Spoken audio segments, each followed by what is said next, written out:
Welcome to the Attention Deficit Disorder Expert Podcast Series by Adhd Magazine. This is Susan Kaufman, and you're listening to ADHD Experts from Adhd Magazine. If you're an adult with ADHD who's ever felt shamed, embarrassed, inadequate as a result of your symptoms, you've come to the right place today. Our guest is Sari Solden, and our topic is how ADHD and ADD adults can learn to accept and even value our differences from all the other adults in what we call the neurotypical world. Sari's a psychotherapist. She's in practice in Ann Arbor, Michigan. She's been writing and speaking about ADHD in adults and especially in women for over 20 years. She's a very popular, much sought-after speaker. I've heard her speak at several national conferences, and she's just a wonderful speaker. And she's the author of several terrific books that I recommend to you. The very excellent Women with Attention Deficit Disorder, which is now in a new edition, as well as Journeys Through ADD Adulthood. She will be addressing adults with ADHD today, both men and women, lest I left the impression that she is primarily a women's specialist. This topic affects all adults with ADHD. So with that, let me turn the microphone over to Sari with our thanks again, Sari, for being with us today. Well, thank you, Susan. It's wonderful to talk to you again, and I thank you and Wayne and everybody for inviting me for this wonderful opportunity to talk to adults with ADHD about this theme of mine, which is about accepting and valuing your differences, and actually that being the key to learning how to thrive in your life with adult ADD. So I'm just going to tell you what I'm going to talk about today. I'm going to be talking a little bit from a different point of view, from a minority mental health perspective. That was my background, cross-cultural counseling and minority mental health. And right from the beginning, I've learned to view adults with ADHD as sort of a subculture. Anybody who's been to those early ADHD conferences understand that we all have our own sort of language, our own mores. We can bump, we can spill, we can interrupt, we can drop things, and we can finally find people who can keep up with us as well, not just to be with people who have difficulties, but people who can learn to value us too. When I worked with women with ADHD, I saw how much we're affected by these gender role expectations and these messages we receive. So I want to talk today from a therapist's point of view. I've actually been working with adults with ADHD for 25 years, and it's important to understand that what I call neuro-bigotry exists, but more important than that, how to reverse the toxic effects of living in a world that doesn't seem to value our differences, and how to heal from these wounds of differences so we can have more satisfying relationships and build a more valuable life.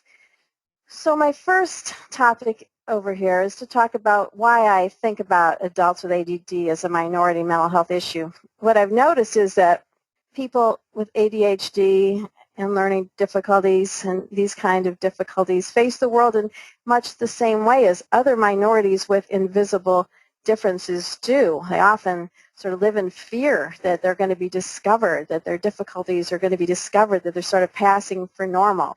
And they often feel that they're inferior to what they see as the majority of people. And so this kind of framework helps us understand some of the negative messages we're exposed to about ourselves and our differences, because we need to resist those ideas on an internal level. That's what I'm interested in as a therapist, how much they affect us on an internal level.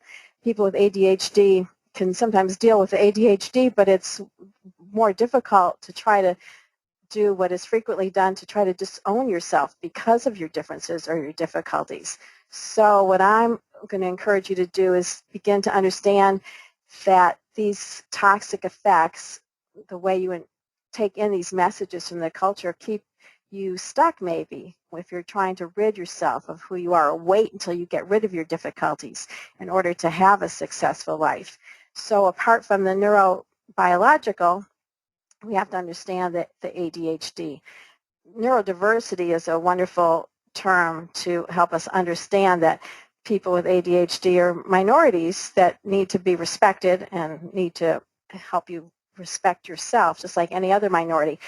This was a wonderful book by Thomas Armstrong recently called Neurodiversity, which the term started out a long time ago, applied to people on the autistic spectrum. But now, as Armstrong talks about, and as we all sort of think about it now, we have to come to terms with the fact that we're not all neurotypical, as Susan said. And instead of thinking all the time in terms of disease or dysfunction about the way that people with differences in the way they relate or the way they process. It's more helpful to think about this as a diversity issue. As mental health professionals and health professionals, we need to continue to focus on alleviating suffering and improving functioning. But at the same time, we need to help people move away from stigma or shame or pathologizing their differences, to learn to value people and to value yourself when you have these differences.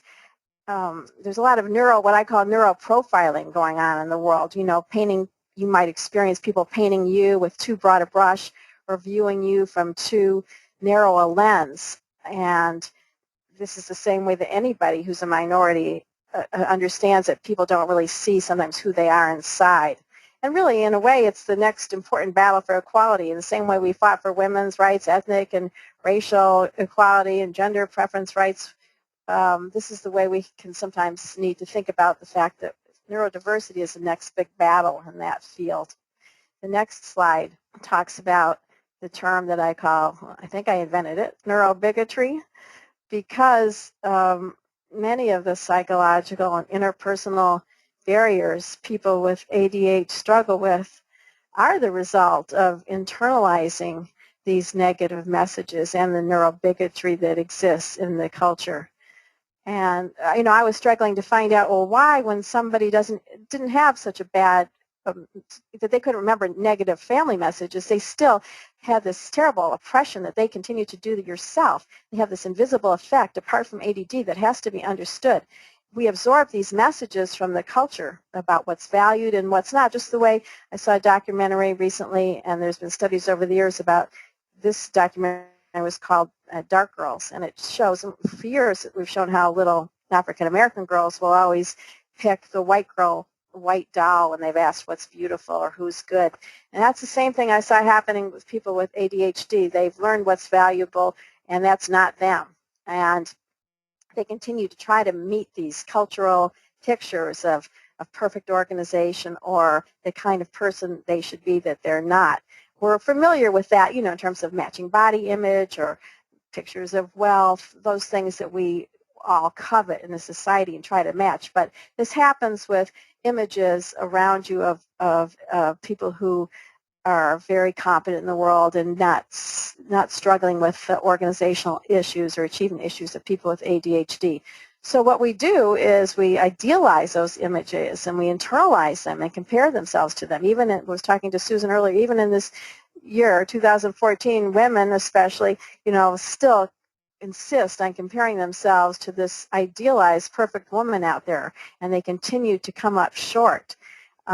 And this has a very toxic effect on us when we do that. We just focus on our shortcomings, and we develop narratives about ourselves, about how everything's our fault and how we're just not good enough. So that's a therapeutic work that exists for us, how you continue maybe ask yourself to oppress yourself or collude with others' negative views of you. It's not always coming from other people.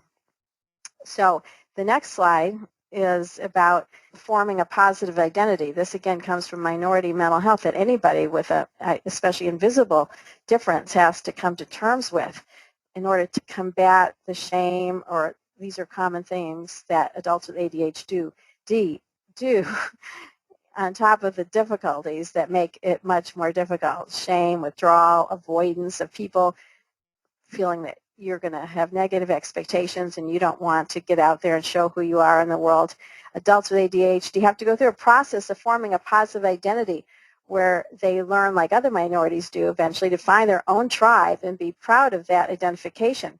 You start out isolated often, and you're hiding who you are, and you don't fit in anywhere. You don't really want to belong to this ADHD tribe for a long time. You don't want to, even after diagnosis, you're in this no man's land for a while. You don't want to be with a group, either group, so you're pretty isolated.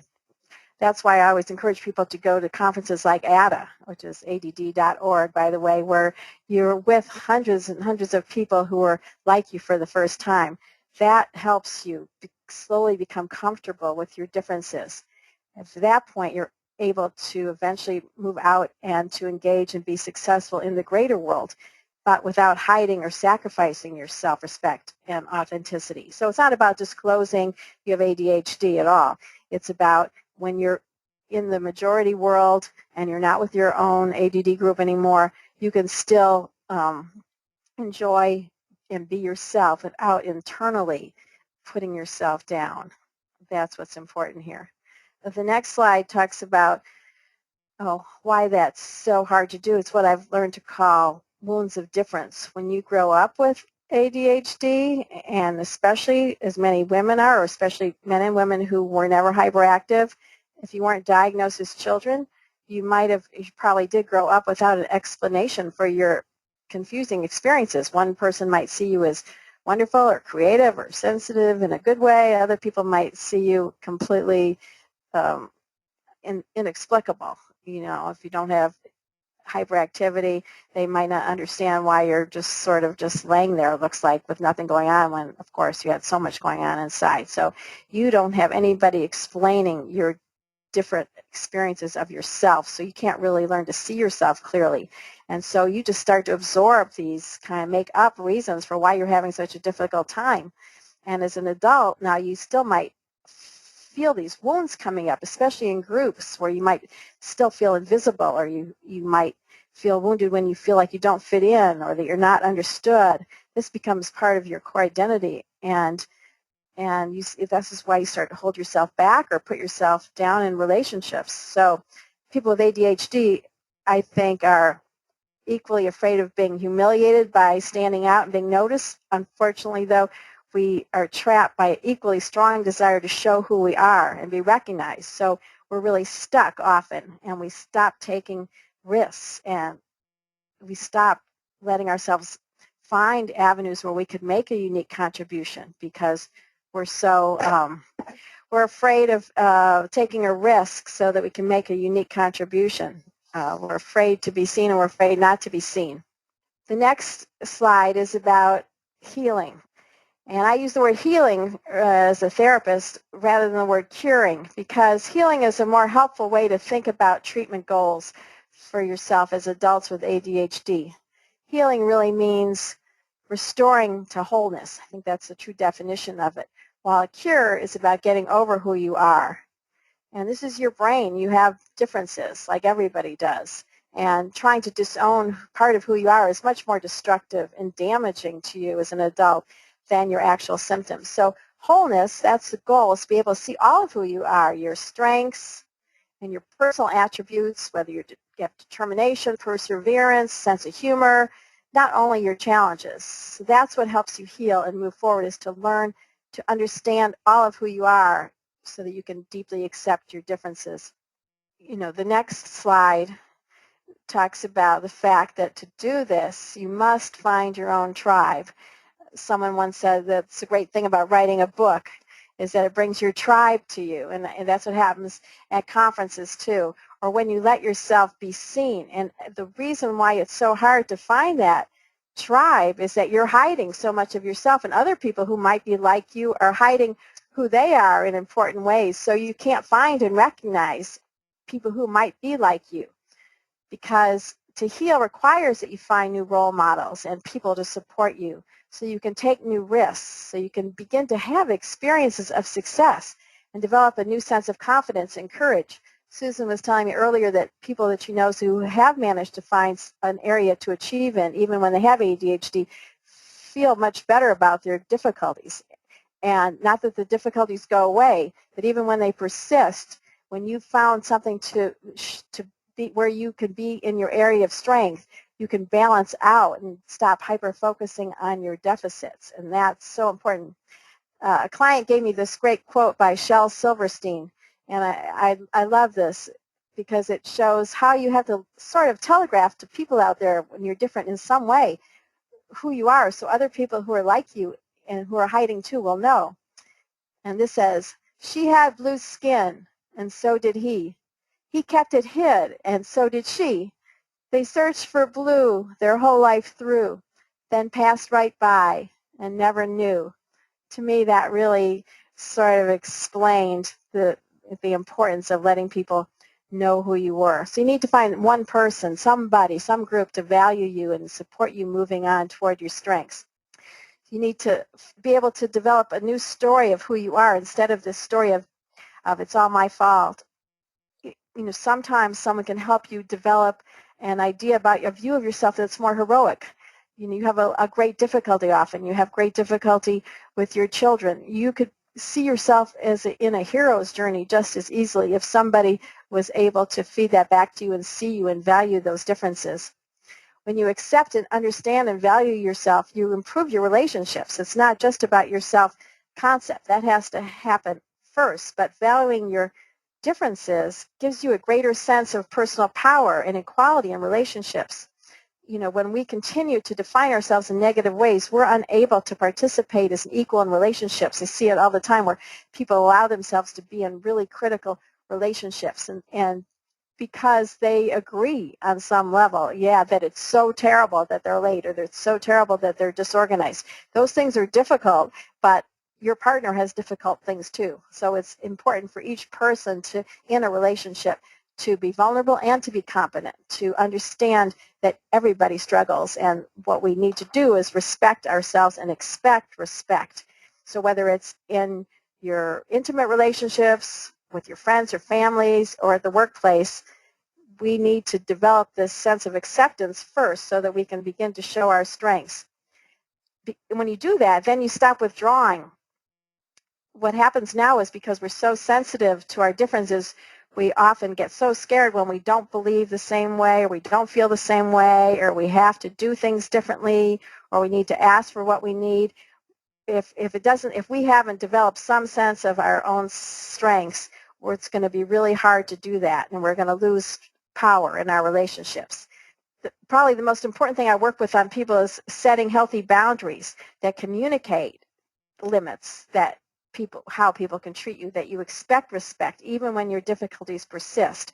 And again, until you come to value and accept your own differences and difficulties and understand your own strengths, you're going to have trouble doing that. So just to summarize, the long-term goal is, I see, for people to learn to accept your differences, embrace your differences, get help for your difficulties so that you're not just stuck doing what's difficult for you before you let yourself move on, and then develop and reveal your strengths and who you really are.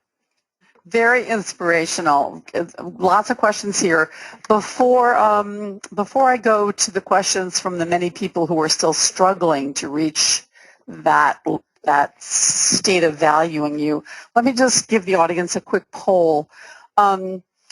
Which of your relationships is most affected, do you think, by your sense of inadequacy, your own problems with ADHD?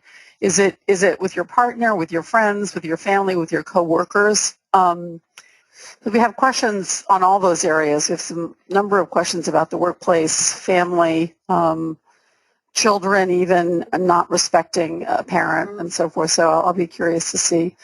Oh, let's see. Here we got the results. Oh, partner is a big one. Yeah, I'm sure. Yeah, I can see that in the questions. Then I'll pass some of those questions on. And then I guess the larger family, friends and family, and then coworkers being 25%. That's so interesting. Okay. It is. We have one person on this webinar who has seemingly already absorbed your message, and I just wanted to give a shout out to her because what she wrote is so amazing. Now I just have to find her in this. So here it is. She says, I struggled for years in my career. There was always something that held me back, and it left me confused. I was finally diagnosed with ADHD at the same time as my son, and medication just worked wonders for me. Since then, my career has skyrocketed. And here's the interesting part about what she wrote. I've accepted and I talk about my ADHD openly, especially at work. My hope is to help others who may be secretly suffering. Do you think this is a good approach? She asks. It's been met with both disapproval and approval, depending on various people that I meet in the workplace. So congratulations to you, Carmela. Good for you. But well, I mean, Sari, what's your, what do you think? Well, yeah, it's exciting if it worked. I want to emphasize that I'm not telling everybody go out there and disclose their ADHD. Right. first, I mean, that is wonderful if you're able to do that and be in an accepting, safe environment and feel that good about where you work as well as about yourself. For a lot of people, it's not safe to disclose that at work, or it's not even necessary, in some instances. So I want to caution everybody about that. This woman has really taken this and run with it, which is wonderful. Everybody starts out after diagnosis at a different place. Some people are just ready to go. Some people have many years sometimes to work toward the place of acceptance. Acceptance is a long, sometimes lifelong journey, and there's many different levels at it. So this is great for her.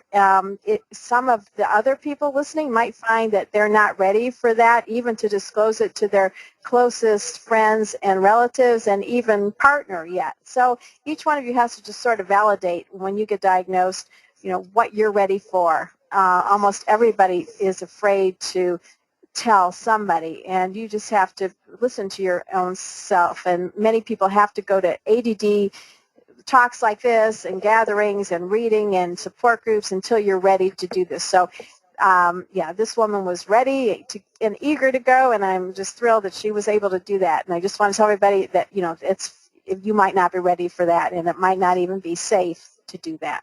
Right. And as someone else wrote, the main relationship, she said, I want to improve is with myself. And I think that sort of hits the nail on the head, doesn't it? That's it. That's the essential piece. If you haven't done that yet, but the tricky part is you can't do it in isolation. So you can't get diagnosed, and you can't just go home and say, okay, I'm going to feel better about myself. Almost everybody with ADHD has to find some other person, one other person, even online, anywhere in their real life, who can value them and see them and help them, support them in order to get some new experiences of success. That's what's going to help you, is to actually start to slowly put yourself into situations where you can actually do well and be seen and valued. So that's how you build that. But it usually takes at least one other person with whom, who you feel valued by, is to start getting some new experiences of yourself. But exactly, that's the piece, the foundation. In terms of those relationships with partners, there are a number of questions about that. Yeah. Here's one from Nick. He says, what do you recommend for my non-ADHD spouse to let go of the hurt of what ADHD has done to our marriage, even though things have improved and she still continues to see the negatives that have come with my ADHD? And that's, it's nice if you can discover this and understand this before you get married. Sometimes, I don't know how long they've been married, but after many, many, many years of hurts and misunderstanding who you are, and these resentments build. So at that point, I don't know how willing she is. Most spouses, resent or resist the idea that, okay, now you've got a diagnosis, I'm supposed to just accept all this after all these years. Sometimes you might need some professional facilitation to help your spouse and you understand what's really, important here. And what's really important is that you both accept each other's difficulties and differences. Your spouse has them too. And while we don't want to just burden your spouse that they have to accept everything, we don't want you to be the one to have to bear the burden of everything being wrong in your relationship. So it's like any other relationship, I feel like, any other counseling relationship, it's an equal kind of respect and valuing and helping and supporting. And it's just important to keep that balance so that one person isn't seen as, okay, and the other person seen, with all the power as, or not okay. So again, it's like any other relationship. If you're earlier on, hopefully you can both from the beginning understand what's going on so that you can get to that point. Another person, David, has a similar issue and asks whether you could recommend books or readings for his wife, who he has hurt many times because of his forgetfulness, distractions, so forth. Yeah. Well, you could read my book, Journeys Through Adulthood, because there are books written from the spouse's point of view. Maybe I'm a little bit more the ADHD partners, advocate. in these things, but I just really think it's important to understand that you don't become, you have a lot of irritating things as a person with ADHD, but you can't let that become all of who you are. You have to get back to the place where your spouse remembers what they loved about you, why they fell in love with you. It's often that you were the spontaneous one, you were the exciting one, you were the fun one. There's a reason why you're together, and it's you usually have complementary skills. Sometimes one is very organized and one is more spontaneous, so then you become polarized as a problem, and then one's all good and one's bad. So you want to try to get back to a place where you remember why you love this person in the first place. And but often, again, you need some professional counseling if you feel so much resentment about this. I always have the spouse come in and we talk together. It's just so important that the spouse doesn't feel like you're saying, okay, we just have to accept everything now. Right. Or that you as a partner don't think your spouse has to accept everything now, but you have to respect each other. That's different. Yep. I guess Melissa Orloff is someone who's written a lot on ADHD marriage. Right. And I want to recommend her books to the audience. Someone has asked what you think of her techniques. I'm not sure what that is actually, what techniques he's referring to. I'm not so familiar with each one of them. Right, but we do recommend her writing. Yeah. Sure. Although she was writing from more of the spouse. Exactly. I don't know if there's a good one from the other point of view. So it just true. Right. You could read, but I think it's important if you're a man, to read or understand or to listen to my book or my CD about women, because that really helps men understand. And Journeys Through Adulthood helps people understand. I just like to give people a broader idea about the person underneath it, not just the stuff you see on the surface. But I could come, I'd be happy to send some. I can't get them off the top of my head. I have some, I'm sure, other things to recommend. Right, we'll come up with some ideas. I'll send you some, yeah. Another person says, what questions can I ask a therapist to help me find one who will help me heal? I've been with good therapists, but none of them have described it the way you have. So I assume they don't live in Ann Arbor, Michigan. Well, they can't go see you. I do consults now, all around the world. So really? Yeah, on Skype, only if I feel like I can be helpful, but I do that. Those options are opening up more and more. And, I think it's important to really make sure that your therapist, doesn't have to be an expert on ADHD, but they have to believe in it, first of all. They have to respect respect the complexity of it, understand what it's like, to have these invisible difficulties and differences. And you don't want to go to a therapist whose whole goal of ADD is to get you over who you are and to make you change and to get, just to make you focus on action and behavior. I mean, that comes later. What you need to do is have somebody listen to your story, understand, see you whole. I mean, and a good therapist can do that and be healing if they just see you as a whole person and not just see you as this person with ADHD. That's where I think therapists go wrong, and a lot of people looking for therapists go wrong. They think that, okay, somehow being a good therapist for a person with ADHD means you're just going to focus on those kind of symptoms rather than any kind of counseling. The first thing is to see you whole and to establish a valuing relationship. So I think if you're in that kind of relationship, I think you'll be okay. Oh, that's great. Just a note here from Sue, who says, just a comment that Sari's book was incredibly helpful to me. Oh, so some of the questions that are posted involve the people around them who deny even the reality of ADHD. So, we know this is common from our friends at the New York Times, but our recent columns that have been appearing lately. But someone says, my mother doesn't even acknowledge it. She just thinks it's something that pushes drugs on people. Or I work in a workplace where my supervisor doesn't acknowledge it. What's the best way to cope with that? It's so and not only painful. Yeah, go ahead. Sorry. Sorry, go on, Susan. No. Just that's the sort of ultimate. Far from valuing what's good about you, you're not even acknowledging that that this exists. Yeah. And the media has been a terrible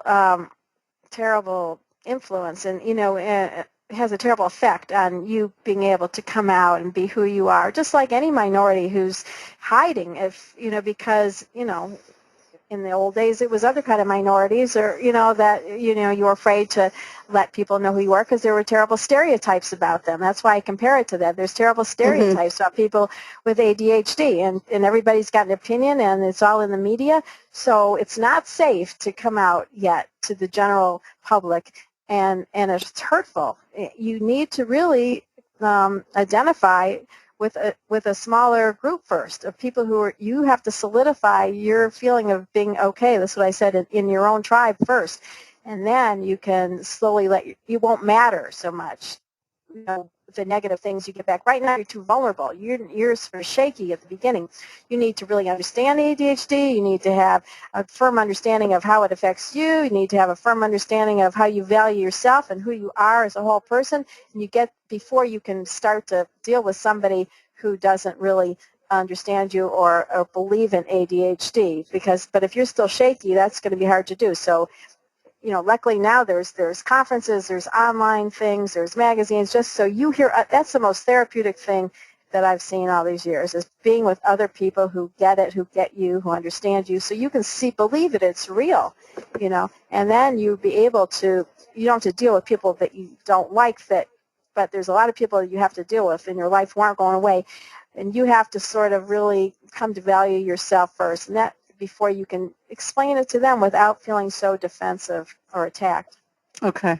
Your message is so freeing, Robin writes. How do we teach our children to accept their ADHD? And another person has also said, how do I talk to my children about my ADHD? Well, those are great questions, because, and I love that word about being freeing, and that's really that's such a relaxing kind of feeling, rather than holding yourself so tight and hiding, because this comes up all the time. How can I have ADHD? People will say my kid has ADHD, my son or my daughter.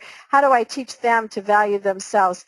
And often, the parents then are saying, putting themselves down. Oh, I'm such a slob. I'm so this. I'm so this. But how do I get my kid with ADHD to value themselves? The best way to do this is to be a role model who values your differences, who values diversity in general in the world, but who can show that you're not letting yourself stop yourself because of your differences. You can sort of join. People are afraid to join with their kids. I just want to teach them not to be like me. Well, they are like you.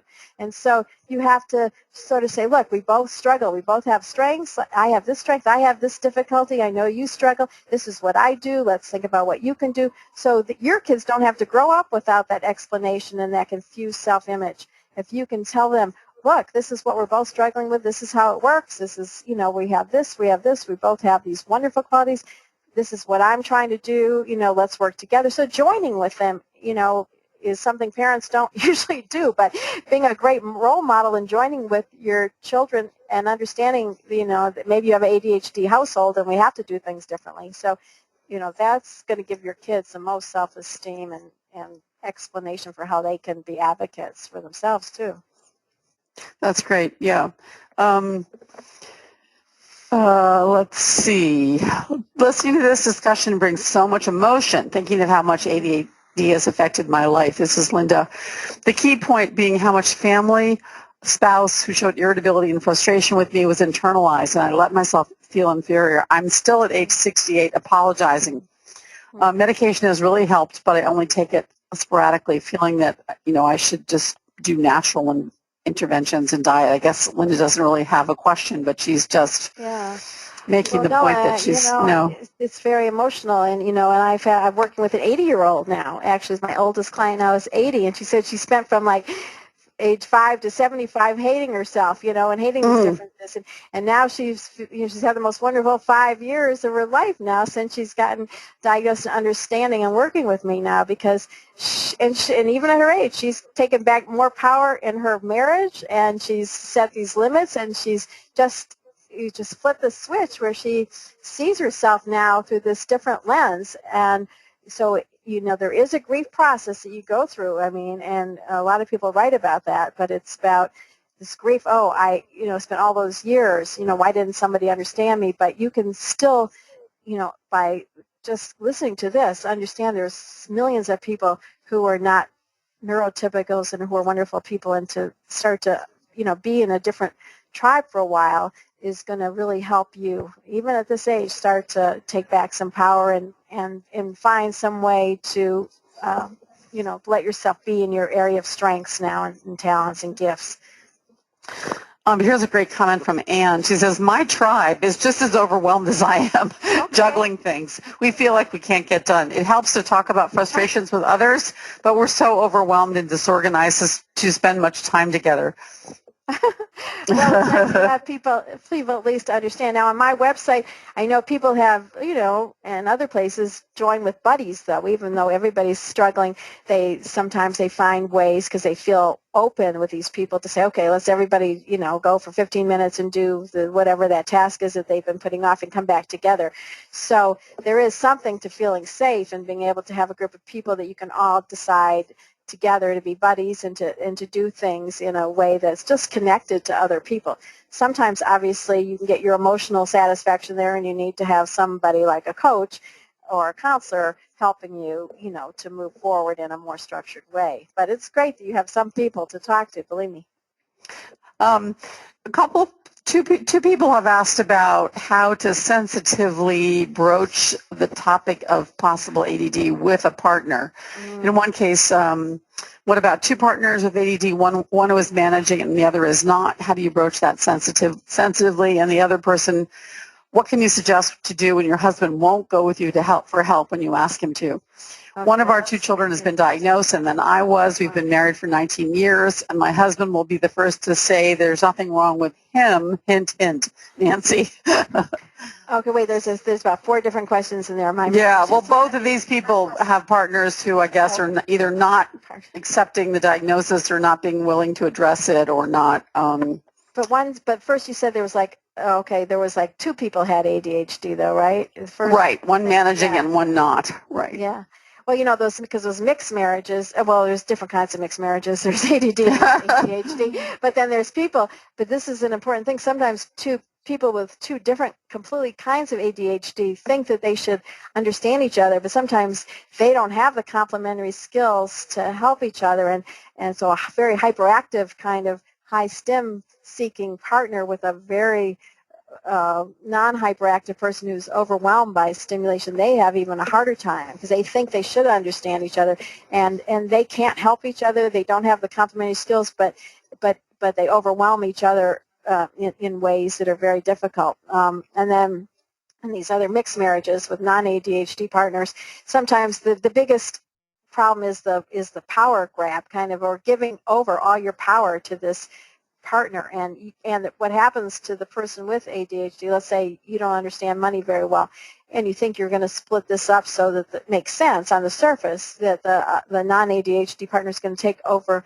that, but eventually what you have to be watching for is that it becomes more and more, they know everything, you know nothing, they take over more control, you feel more helpless and alone. So it's really important, whereas it's important to split up things according to strengths, that I always tell, let's just say there's a woman who doesn't understand money very well, to at least be there with her husband, sitting there with the bills, having him explain them to him, just even though someone else is better at it. What happens is you get less and less confident in your area of difficulty, and the other person gets more and more resentful.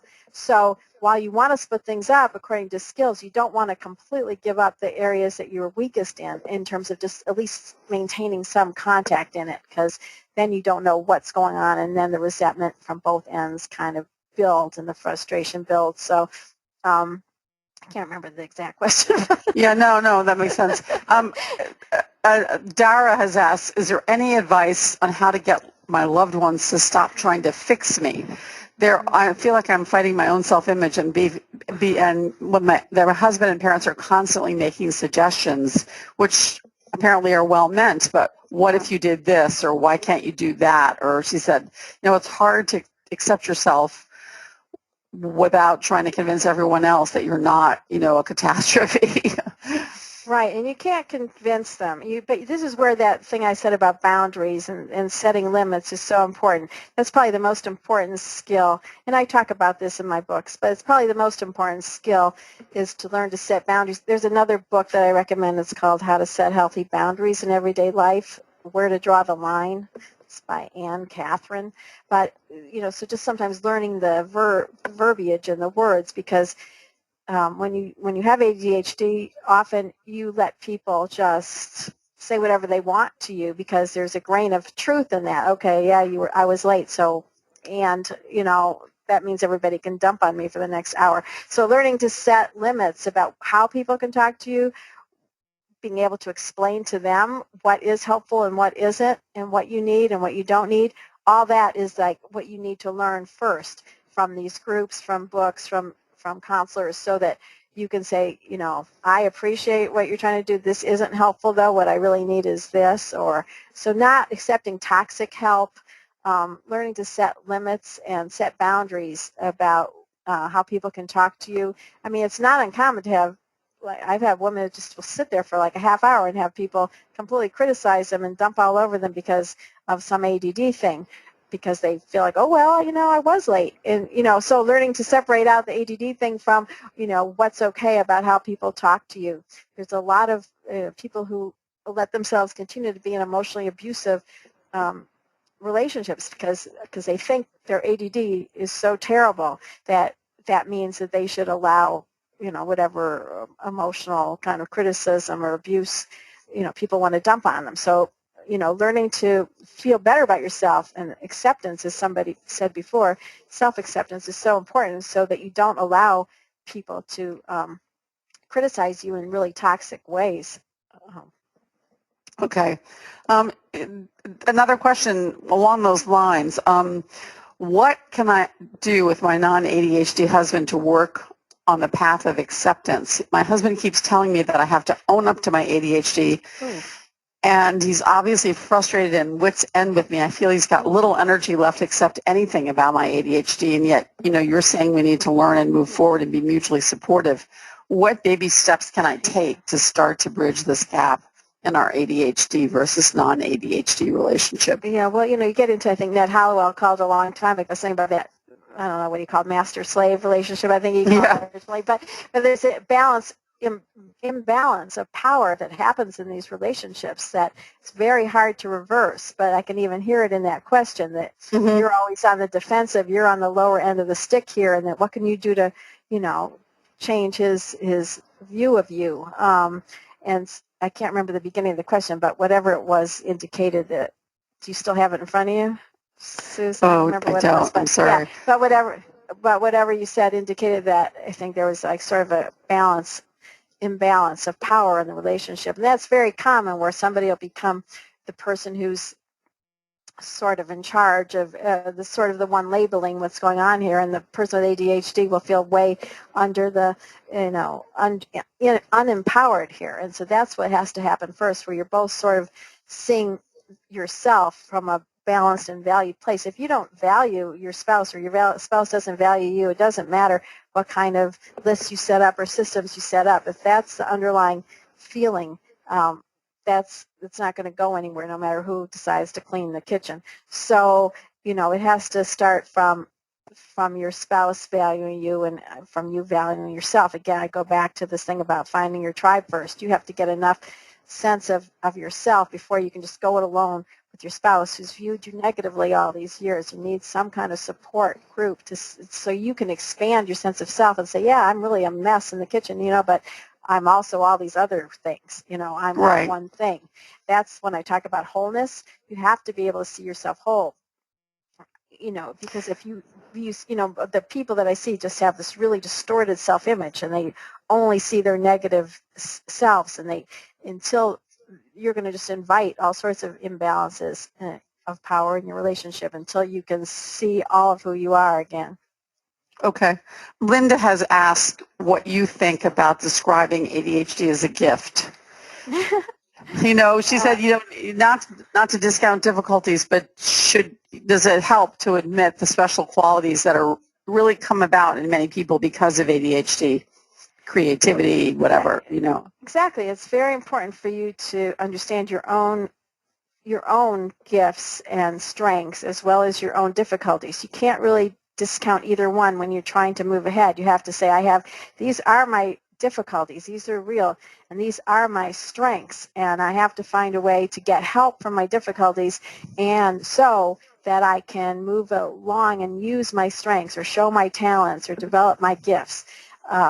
Often these things that maybe come along with a loose mind, like creativity, are not very helpful unless you can find a way to use them, to direct them, to get help for your difficulties often so that you can get to your strengths. So you just really can't just ignore your difficulties, because often you really need to get help in a way that people feel bad about. Women feel bad about getting help around the house or bad about needing this or that at work. You need to know where are your gaps that you need to get help with so that you can, the goal is obviously to lead a meaningful life, not just to get organized. You need to get organized or get help so that you can lead a meaningful life and use your gifts and use your talents and use your strengths. Okay. Jessica asks you, as a therapist, what do you think has been the most helpful to help people who sort of recover from the shock of the diagnosis?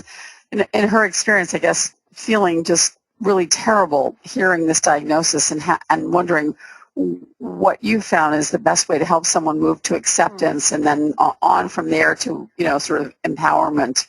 Well, I mean, a lot of people feel relieved. I guess, do you find that people have are really shocked by the diagnosis? Well, not really. I find that people are often relieved at the diagnosis, but that they don't know what to do with it afterwards. It's fine, right. But then when it turns into like talking to other people or they're embarrassed about it, they don't know what to do with it. So the most important thing is to find, again, either with a therapist who understands or a group who understands, some other human beings who see you in your entirety, that see you as a full human being with gifts and talents and difficulties like everybody, that's the most empowering thing. So often you have to start out with whatever level you're at. If you don't get that at home or at work, you need to find some kind of group, and luckily there's so many places like this online now where you can find it, or at a conference. So you have to find a way to understand what it means, that there's other people out there with the same kinds of abilities and strengths as well as struggles. So you need to find a group. You need to find a tribe first before you're able to accept that and move on. When I say acceptance, it can be a lifelong thing. So it's not like right. There's accepting the diagnosis, then there's accepting yourself with your diagnosis, then there's accepting life with struggle. I mean, that's a whole other thing I talk about, but we all struggle with something, and we have to find out what it is individually, what we struggle with, and so that we can get support and see ourselves whole no matter what it is and move forward in our lives for meaning. Do you have any advice on the kind of therapist? People have asked, do you think a coach versus a therapist? Do you think cognitive behavior therapy is useful?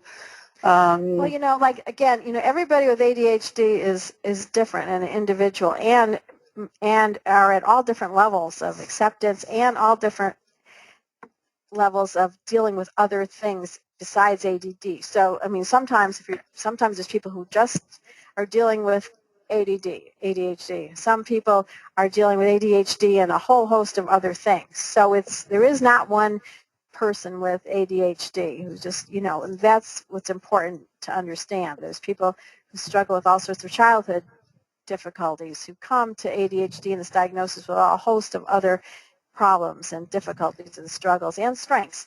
And so not everybody is going to profit from the same kind of help.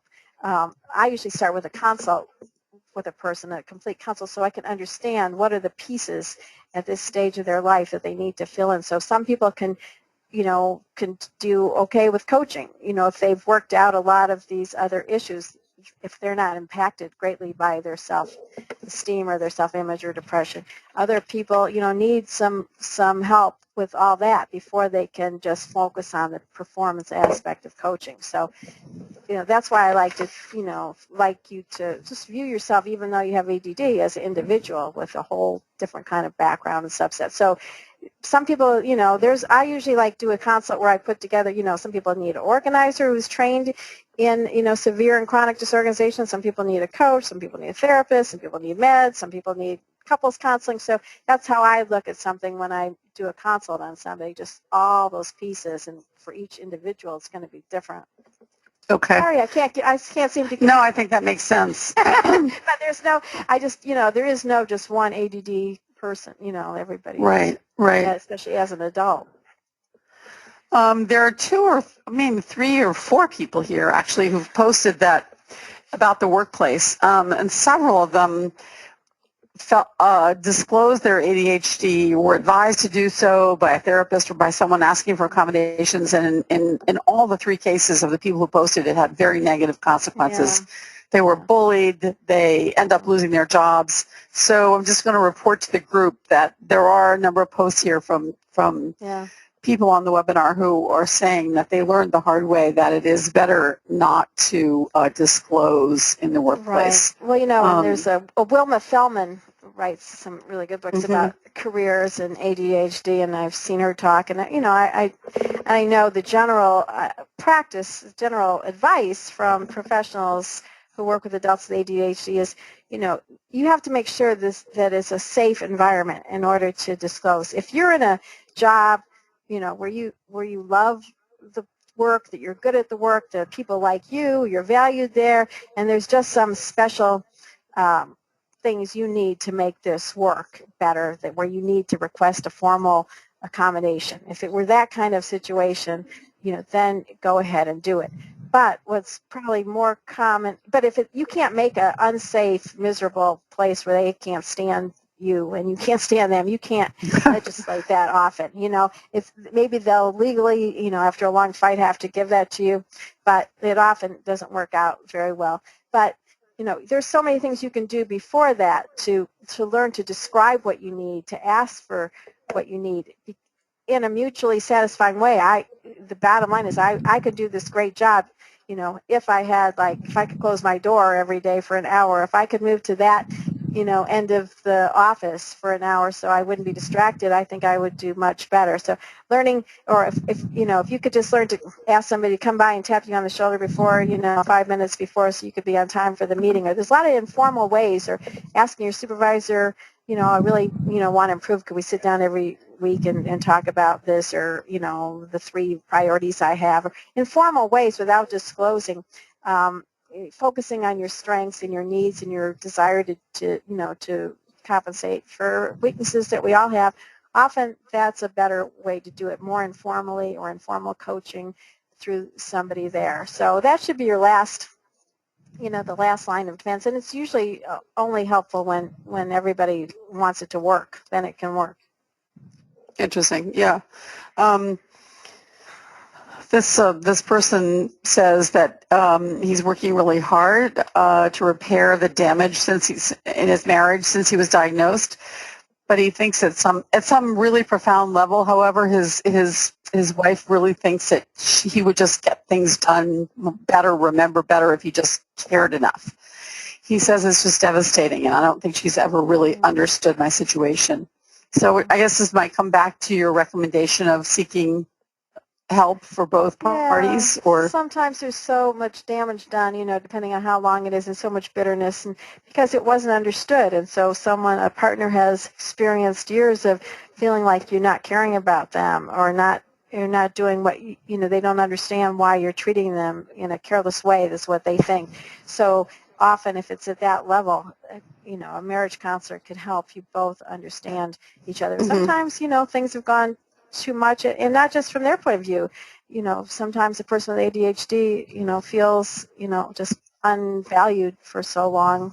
But hopefully, and often, marriage counseling can help you both understand it when you both understand the diagnosis and what it means. So, yeah, I would definitely do that. Okay. Well, we're running out of time, which is too bad. We have lots of wonderful questions here.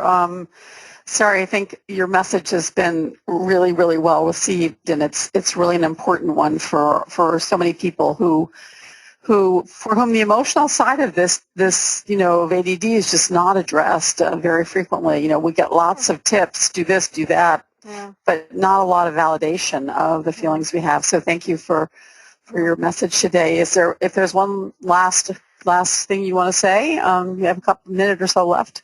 No, it's been my pleasure, and I would just encourage people to write to me, email me if they want to. How can they contact you? Actually, a couple of people have asked about if they wanted to consult with you. Yeah. Well, they can write at sarisolden.com, or they can go to those two, I think, websites that are posted on your great. site. All right. Yeah. The emotional side is so important. And just to sum up the idea about being different. Being different is a wonderful thing, but it's only wonderful if you find a way to find people who can value you because of those differences. That's, I guess, my message. Find people who can value you and so that you can enlarge your difference. Don't hide your differences. Great message. Thank you again so much. Thanks, everyone. Have a great day. For more Attitude podcasts and information on living well with attention deficit, visit attitudemag.com. That's ADDITUDEMAG.com.